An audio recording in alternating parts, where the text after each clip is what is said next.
Welcome to the Daily Globe. Please subscribe and hit the bell icon for more breaking updates.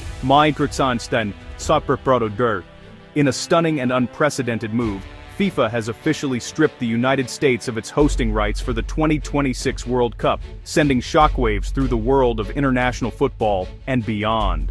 The announcement from Zurich has left North American football in turmoil, with fans, players, and officials reeling from the news. Suddenly, the eyes of the world have shifted north, thrusting Canada into the global spotlight in a way few could have predicted.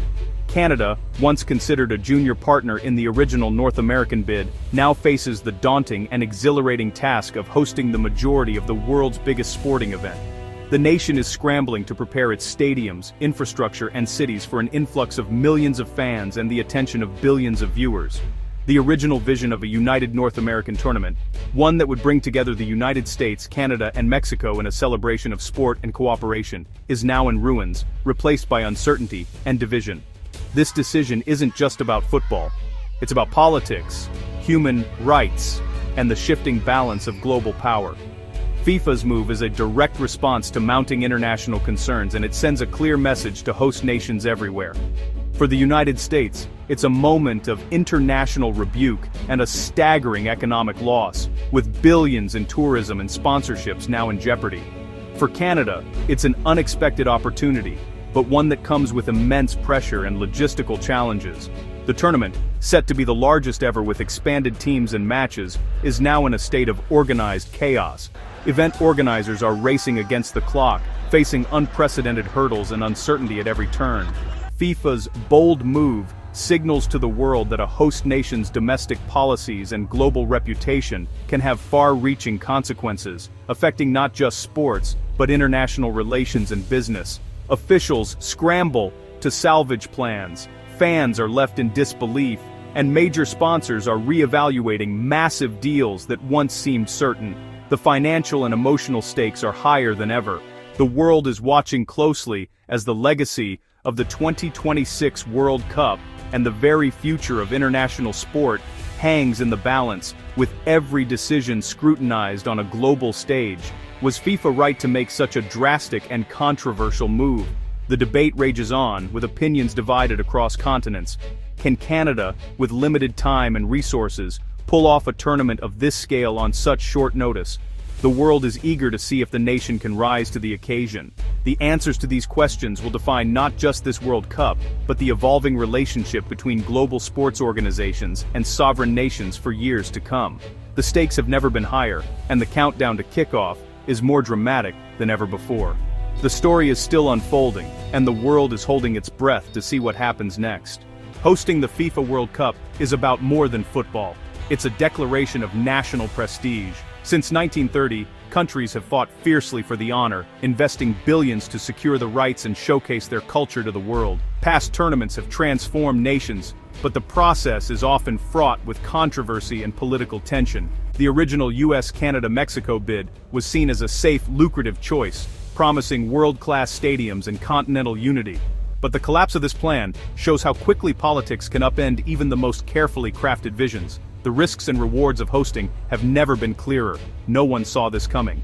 The unraveling began with the return of Donald Trump to the presidency, a moment that reignited deep divisions across the country and the world. His inauguration was met with both celebration and protest, foreshadowing the turbulent months ahead. Almost immediately, his administration moved to reinstate hardline immigration policies, tightening borders and ramping up enforcement. The atmosphere at the border grew tense, with protests erupting in major cities and at government buildings, as families and communities braced for the impact. The situation escalated when a group of German football fans, arriving for the Club World Cup test event, were unexpectedly detained at a U.S. airport.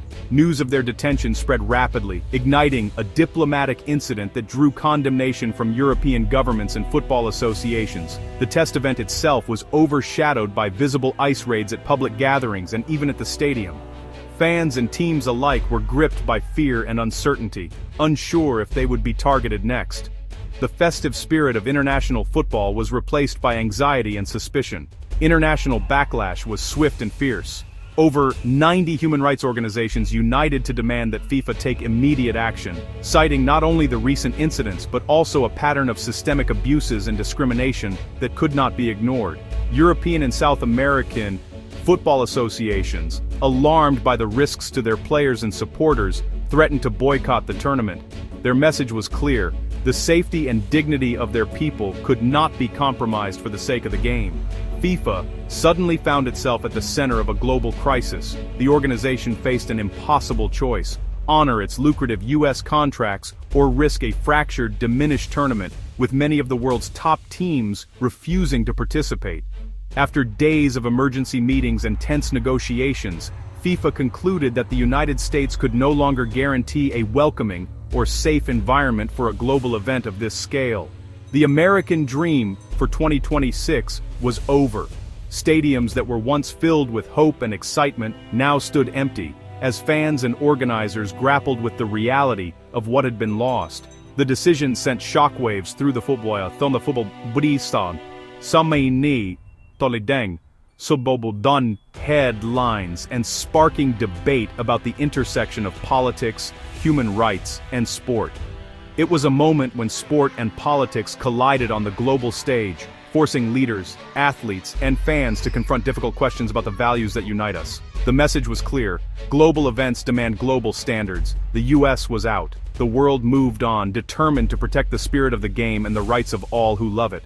With the US sidelined, Canada must now host the lion's share of the World Cup. Originally set for just 13 matches, Canada is scrambling to prepare for up to 70 games across multiple cities. Stadiums in Toronto, Vancouver, Montreal, and Edmonton are being urgently upgraded to meet FIFA standards. The Trudeau government has embraced the challenge, calling it a historic opportunity. FIFA has dispatched experts and pledged emergency funds to fast-track preparations. The Canadian public is both proud and anxious. Canada Saves the Cup is trending, but concerns about costs and logistics loom. Community groups are raising questions about housing, transportation, and environmental impact. The next months will test Canada's organizational prowess like never before. The world is watching to see if Canada can deliver. The pressure is immense, but so is the opportunity. American fans are devastated. Years of planning and excitement have vanished overnight. Supporters feel betrayed, forced to change travel plans and miss out on a once-in-a-lifetime home World Cup.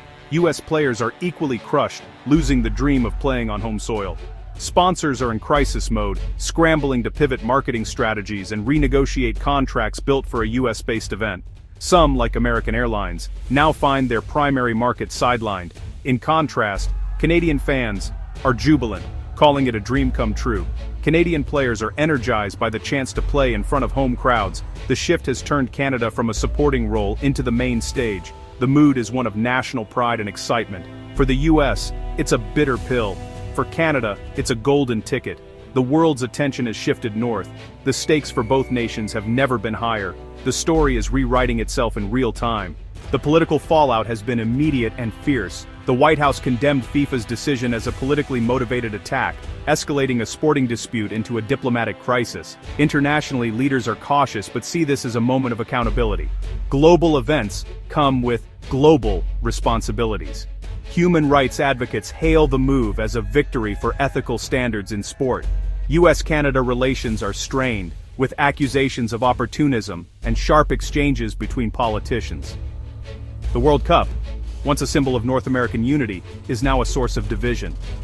This sets a new precedent. Host nations must now consider their human rights and immigration policies as part of any bid. The stakes for future mega events have been raised. The International Olympic Committee and others are watching closely. FIFA has created a new tool of international diplomacy. The era of separating sport from politics is over. The world is taking note. The economic fallout for the US is staggering, an unprecedented shockwave that reverberates through every sector, from finance to hospitality. Cities like New York and Los Angeles, once bustling with tourists and local events, now face the loss of billions in tourism and local business revenue. The absence of major sporting events leaves hotels, restaurants, and shops eerily quiet. Hotels and restaurants face mass cancellations, with staff left wondering about their future. The anticipated windfall from international visitors and fans has simply vanished, leaving a gaping hole in local economies. Canada, meanwhile, is thrust into the spotlight, facing huge short-term costs for stadium upgrades and infrastructure. The sudden need for investment sparks heated debate over who should foot the bill: taxpayers, private investors, or a mix of both. Economists warn of inflated costs and rising public debt, even as they acknowledge that the long-term benefits, like job creation and global exposure, could be immense if managed wisely. U.S. broadcasters and advertisers are in turmoil, scrambling to renegotiate deals and demanding discounts as viewership projections plummet. The advertising landscape is suddenly uncertain. In Canada, media rights and sponsorships are soaring in value, with networks and brands eager to capitalize on the world's attention shifting northward. The shift has transferred economic value across the border as businesses and fans follow the action to Canada, boosting local economies and creating new opportunities. For FIFA, the decision may cost short-term revenue but protects the World Cup's brand value and global reputation, ensuring its long-term appeal. The US market can't be fully replaced, but FIFA is playing the long game, betting that the tournament's prestige will ultimately outweigh immediate losses.